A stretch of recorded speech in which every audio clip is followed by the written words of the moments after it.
제가 한참 고배당주에 미쳐있을 때 투자했던 주식이 있습니다. 바로 짐이라는 주식인데요. 이스라엘 1등 해운 주식이에요. 제가 투자할 때는 배당률이 무려 22%에 분기별 영업이익에서 주주에게 환원하는 그런 정책을 펼치고 있었거든요. 마침 코로나 시기라서 해운 운임지수가 엄청 폭등하게 돼가지고 영업이익도 같이 덩달아서 폭등하게 되고 배당금도 엄청 계속 많이 늘어났어요. 뭐 주가에 22%를 준다고 하니까 대충 100만원을 투자하면 22만원을 받는 거잖아요. 그래서 바로 투자했습니다. 근데 느낌 오십니까? 이스라엘 전쟁 났죠? 해운 운임지수 나락갔죠? 당연히 영업이익 적자 났습니다. 적자가 났으니까 배당금도 끊겼어요. 그래서 배당이 없어지면 주식 투자했던 사람들이 어떻게 될까요? 이거 배당금 많이 주네? 하면서 와 들어갔던 사람들이 배당 안 주네? 하면서 와 하면서 빠져나오겠죠? 주가도 당연히 반토막 나서 눈물을 머금고 손절했습니다. 지금 아마 이 주식 검색해서 들어가면 주가 대비 배당률이 한 100% 넘어갈 거예요. 근데 뭐 어떻게 할 거야? 적자 나서 못 주는데. 전 여기서 두 가지를 배울 수 있었는데, 첫 번째가 한 치 앞도 볼 수 없구나. 아니 갑자기 이스라엘 전쟁 날 줄 누가 알았겠냐고. 두 번째는 고배당만 무조건 노리지 말자. 고배당주의 특징이 캐시카우지만 사업 자체의 혁신성은 없거든요. 더 이상 사업을 확장하기 좀 힘들다고 판단되는 그런 주식들이 많습니다. 그런데 이 배당주를 투자하기 시작하면 배당률이 얼마나 나온지를 보고 와 배당률 높다 하면 눈이 돌아가서 투자하기 쉽거든요. 근데 그 배당주에 들어가는 사람들의 생각이 다 비슷하다고 생각을 하게 되면 배당금을 못 주는 순간이나 배당금이 깎이는 순간 그 배당주의 매력은 거의 없는 거랑 다름없는 거죠. 배당금만 보고 들어간 거니까. 그래서 절대 배당금만 보고 기업을 고르지는 말자는 겁니다. 자, 서론이 길었는데 오늘 얘기할 주제는 배당 성장주입니다. 현재 미국 주식은 10월 말을 기점으로 해서 연준의 금리 동결 그리고 연말 산타랠리에 대한 기대감으로 인해서 계속 스멀스멀 오르고 있죠. 특히 빅테크가 많이 올랐잖아요. 나머지 주식들이 지지부진하긴 했는데 빅테크가 많이 오르게 되면서 수익을 일부 팔아서 다시 리밸런싱 하는 모습으로 좀 보여지고 있어요. 덕분에 제 계좌도 한숨 돌리게 됐죠. 여러분들은 코카콜라랑 펩시랑 애플 주식 사실 겁니까?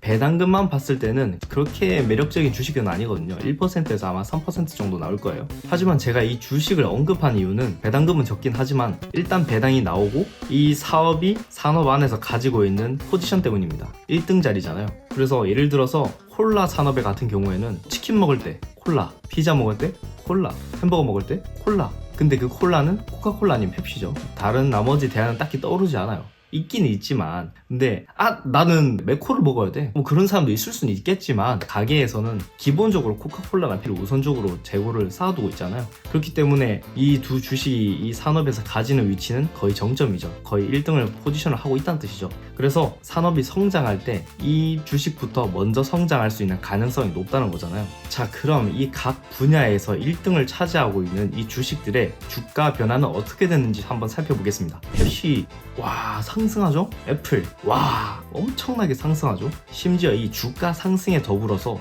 매년 배당금도 계속 조금씩 늘리고 있어요. 이런 1등 주식들의 장점은 바로 이 1등 자리에서 오는 안정감입니다. 엄청나게 폭락장이 왔을 때도 이 주식들이라면 가장 먼저 오를 수 있을 거다 이런 믿음이 있다는 거죠. 만약에 아까 얘기했듯이 저도 1등 주식이라고 생각을 해서 짐을 매수했어요. 근데 이스라엘 전쟁 났죠? 그리고 해운 운임지수 폭락해서 적자가 났잖아요. 영업이익 적자가 이어지면서 이 주식 엄청 장기간으로 보면 다시 오를 수도 있겠죠. 근데 당분간은 안 오를 것 같은데? 라고 판단을 하게 되면 이 주식을 가지고 있기 힘들어져요. 내가 가지고 있어봐야 시간만 낭비하고 주가 더 떨어질지도 모르는데 어떻게 가지고 있어? 라고 생각하면서 팔게 된단 말이죠. 근데 1등 주식을 가지고 있다, 코카콜라와 애플을 가지고 있다, 그렇게 되면 지금 경기 침체가 온다 해서 거의 대부분의 종목들이 다 떨어지기 시작해요. 그런데 이 상황에서 나도 코카콜라 애플을 가지고 있다가 한 10% 20% 빠졌어요. 근데 내가 그 주식을 바로 팔까라고 생각할 때는 이 주식 어차피 가지고 있으면 1등 자리이기 때문에 오를 거라는 믿음이 있기 때문에 안 판다는 거죠. 오히려 오를 거기 때문에 더 매수하겠다 이런 생각을 먼저 가지게 되기 때문에 이런 1등 주식들을 가장 먼저 매수하는 걸 추천드립니다. 내가 투자하고 있는 기업들이 각 업계에서 1등을 하고 있는 기업들이라면 주가 폭락이 왔을 때 이 기업이면 반드시 제자리로 돌아오고 오히려 더 상승한다 이런 생각으로 더 투자하게 되고 결국에는 상승장이 왔을 때 더 많이 벌어가는 거죠. 여러분들이 주식을 샀다가 파는 이유는 안 오를 것 같아서잖아요. 엄청 많이 올랐다가 파는 이유도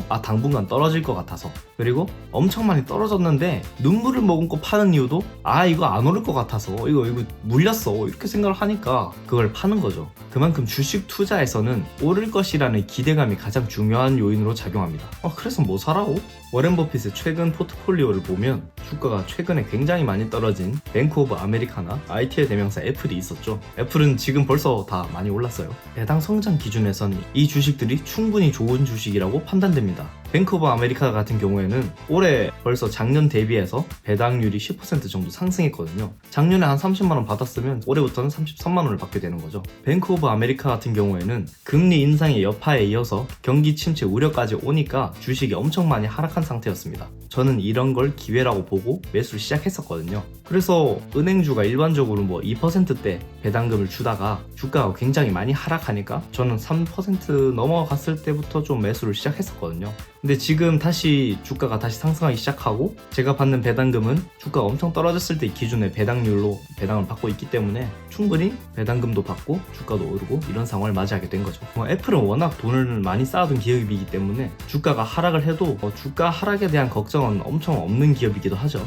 주가가 하락을 하면 애플 자체적으로 주식을 매수해서 주가 방어를 하는 편입니다. 일반적으로 연 4% 정도를 방어를 한다고 하는데요. 주가가 떨어져도 4%는 방어하고 주가가 안 오르고 계속 횡보하는 장에서도 4%를 매집해서 없애버리니까 그때도 주가 4%를 올려주는 기업이라고 볼 수 있죠. 충분히 장기적으로 오를 것 같다 이런 생각이 들지 않나요? 그래서 오늘은 배당 성장주에 대해서 좀 알아봤습니다. 고배당주에 비해서 배당률은 좀 작기는 하지만 산업 전반에 대비해서 각 분야의 1등 기업을 매수하고 있다 보니까 작은 배당과 함께 더불어서 시세 차익을 같이 노려볼 수 있는 주식인 거죠.